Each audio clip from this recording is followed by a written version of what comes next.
Saya dulu pun pernah dituduh mau kudeta, Prabowo mau kudeta, mau ambil alih negara karena dia panglima, punya pasukan tempur yang paling banyak, bukunya sudah bagus-bagus, sudah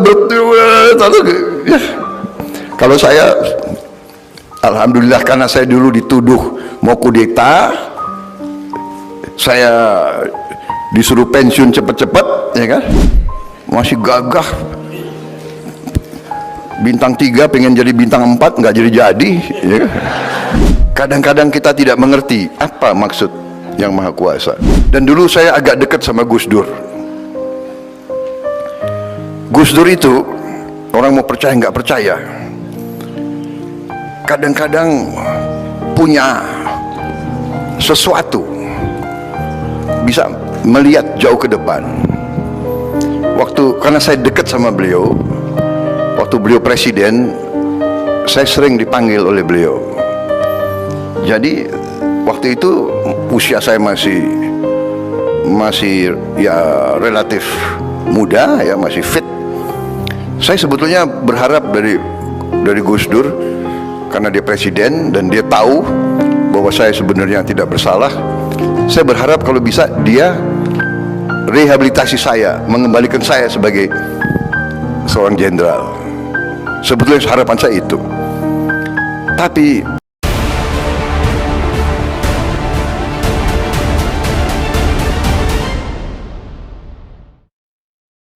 syukur alhamdulillah di bangsa Indonesia ini, jenderal-jenderal kita, panglima-panglima kita setia kepada bangsa, negara, rakyat, dan undang-undang dasar. Bapak-bapak sebagian besar sudah kenal saya lama, kira-kira kan begitu. Saya dulu pun pernah dituduh mau kudeta, iya kan? Prabowo mau kudeta, mau ambil alih negara karena dia panglima, punya pasukan tempur yang paling banyak. Dulu saya Pangkostrat, batalion saya 33 batalion tempur semua, ya kan. Kawan dekat saya Panglima Kodam Jaya Safri Samsudin,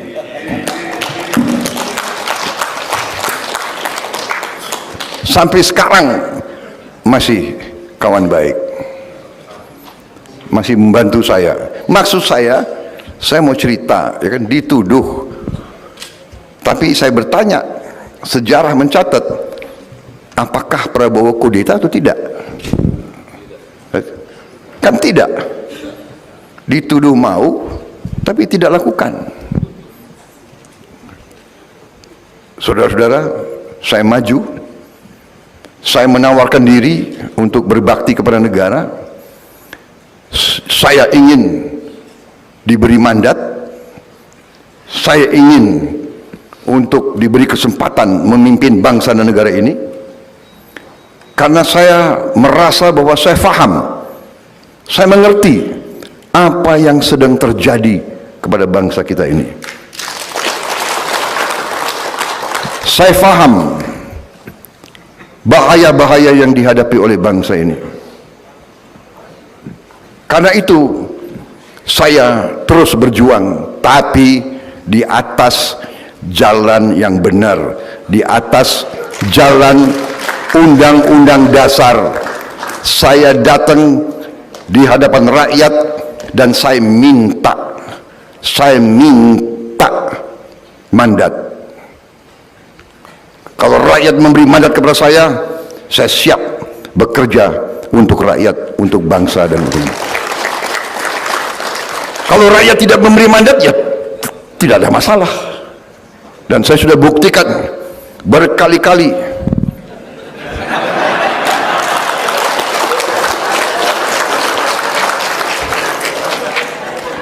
Agak aneh ini ulama ini. Kok ketawa ya?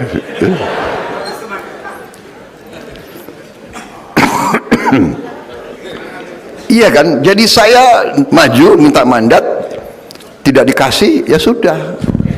Iya kan? ada kesempatan lagi, maju lagi, minta mandat lagi, nggak dikasih lagi. Iya kan?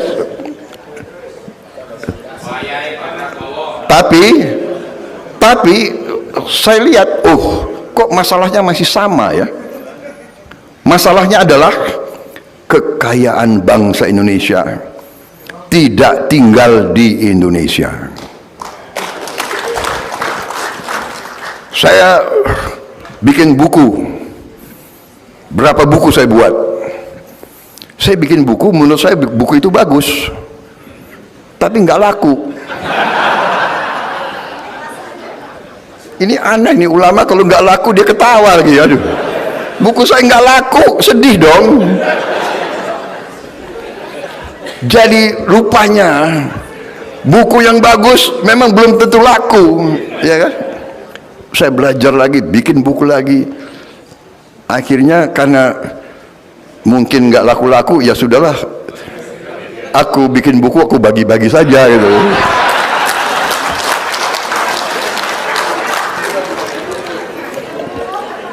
Tapi saya belajar sekarang bikin buku jangan terlalu jelimet. Bikin buku harus banyak gambarnya. Bagaimana Prof? Ini profesor sama juga ini sama saya ya kan? Prof, Pak Jafar Hafsah bagaimana ini? Ini banyak profesor di sini. Saya kira mengalami nasib sama saya gitu kan. Ya. Bukunya sudah bagus-bagus, sudah ya. Kalau saya, alhamdulillah, karena saya dulu dituduh mau kudeta, saya disuruh pensiun cepet-cepet, ya kan? Masih gagah. Bintang 3 pengen jadi bintang 4, nggak jadi, ya kan? Jadi terpaksa saya jadi pengusaha. Tapi itulah kebesaran yang maha kuasa ya. Kadang-kadang kita tidak mengerti apa maksud yang maha kuasa. Waktu saya diberhentikan atau dipaksa pensiun dini ya kan, saya sedih juga itu ya. Wah, masih gagah. Sekarang ya setengah gagah lah masih. Tapi dengan saya masih muda, sudah pensiun, saya karena dulu ya memang saya pensiun nggak punya apa-apa. Saya jadi pedagang, saya jadi pengusaha. Dan Tuhan memberi. Ya, di situ saya merasa, mungkin itu maksudnya yang maha kuasa. Dan dulu saya agak dekat sama Gus Dur. Gus Dur itu orang mau percaya nggak percaya, kadang-kadang punya sesuatu, bisa melihat jauh ke depan. Karena saya dekat sama beliau, waktu beliau presiden, saya sering dipanggil oleh beliau. Jadi waktu itu usia saya masih ya relatif muda, ya masih fit. Saya sebetulnya berharap dari Gus Dur, karena dia presiden dan dia tahu bahwa saya sebenarnya tidak bersalah. Saya berharap kalau bisa dia rehabilitasi saya, mengembalikan saya sebagai seorang jenderal.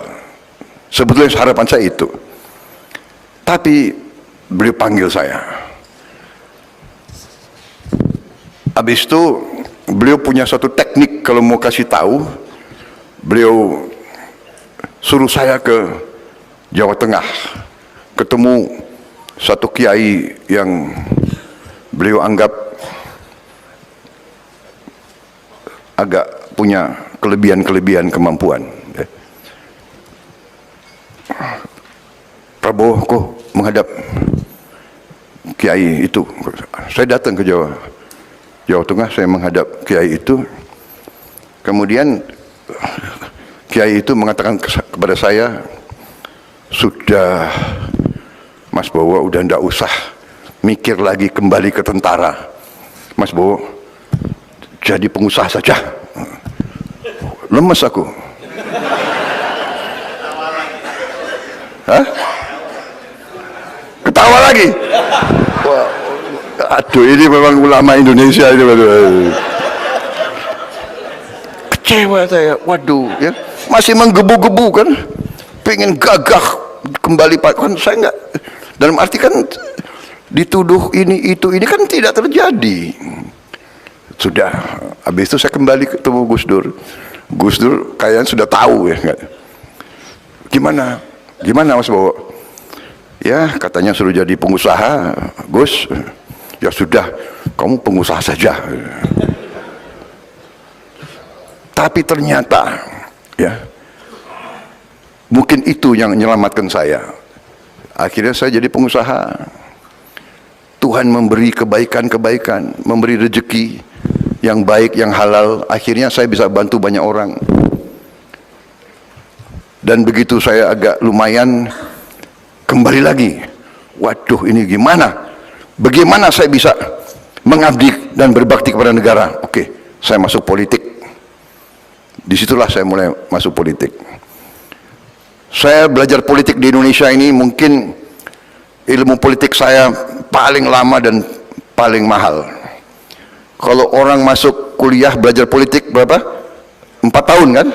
S1, tambah 2 tahun S2, tambah 2 tahun lagi atau 3 tahun lagi S3. Jadi 4, 2, 2 8 tahun atau 9 tahun menjadi doktor. 8 atau 9 tahun. Saya belajar politik dari tahun 2003 2004 sampai sekarang 2020 tahun saya belajar politik. 20 tahun saya belajar politik dan masih belajar sampai hari ini. Jadi waktu awal-awal saya belajar politik, ini boleh ya, saya boleh bicara Pak? Kapan lagi saya bicara di hadapan ratusan ulama ya? Ya tapi salah panitia sendiri, kenapa undang saya gitu. Kalau Prabowo dikasih podium, dikasih mic, itu nggak bisa pidato sebentar. Jadi salah sendiri ngundang saya. Mudah-mudahan bisa tahan. Tapi begini, benar. Jadi ternyata waktu saya belajar politik, saya mengira politik itu ya datang bikin konsep visi misi yang bagus, iya kan? Habis itu orang, oh visi misinya bagus, yuk pilih dia. Ternyata politik di Indonesia nggak seperti itu. Pertama kali saya berada di sebuah partai politik, saya nggak sebut nama partai itulah, nggak enak. Pertama kali saya masuk, partai itu membuat konvensi. Dengan semangat saya ikut konvensi itu. Kenapa? Enggak, saya enggak sebut partainya. Terserah, kalian boleh nebak-nebak. Saya ikut keliling Indonesia dan waktu itu yang ikut sama saya itu ya banyak tokoh juga, termasuk Pak Nurkolis Majid waktu itu. Jadi kita diundang di tiap provinsi ya, memberi visi dan misi, Pak Nurkolis bicara, saya bicara sebagainya. Habis itu tanya jawab. Tahu-tahu dari belakang ada yang berdiri bicara ke Pak Nurkolis. Pak Profesor, benar yang Bapak sampaikan, benar sekali, kami setuju, tapi ini kami ingin yang konkret. Apa yang konkret kan? Saya juga belajar juga apa maksudnya konkret. Jadi Pak Profesor, dalam politik ini kita yang penting adalah kredibilitas. Yang kedua adalah integritas. Yang ketiga adalah akseptabilitas. Tapi yang penting adalah isitas.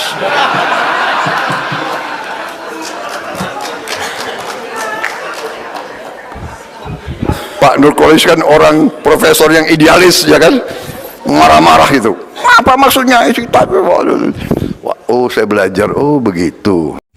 Terima kasih buat teman-teman sudah nonton video yang sangat lucu sekali dari Prabowo Subianto, yang mana Presiden Prabowo Subianto menceritakan dulu waktu dituduh mau kudeta katanya ya, dan Prabowo itu tidak terbukti kudeta ya, dan dipaksa untuk pensiun dini. Akhirnya Prabowo berkarir jadi pengusaha, dan beliau juga bercerita tentang kesaktian Gus Dur ya.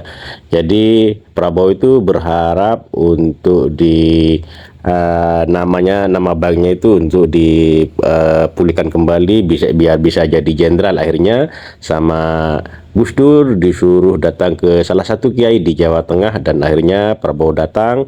Setelahnya sampai di Jawa Tengah menuju rumah kiai yang disuruh Gus Dur itu, ternyata sama beliau, sudahlah Gus, jadi pengusaha aja gitu. Akhirnya beliau si Prabowo ini balik ke Gus Dur lagi dan ditanyakan, jawaban Gus Dur ini sama, suruh jadi pengusaha aja gitu ya.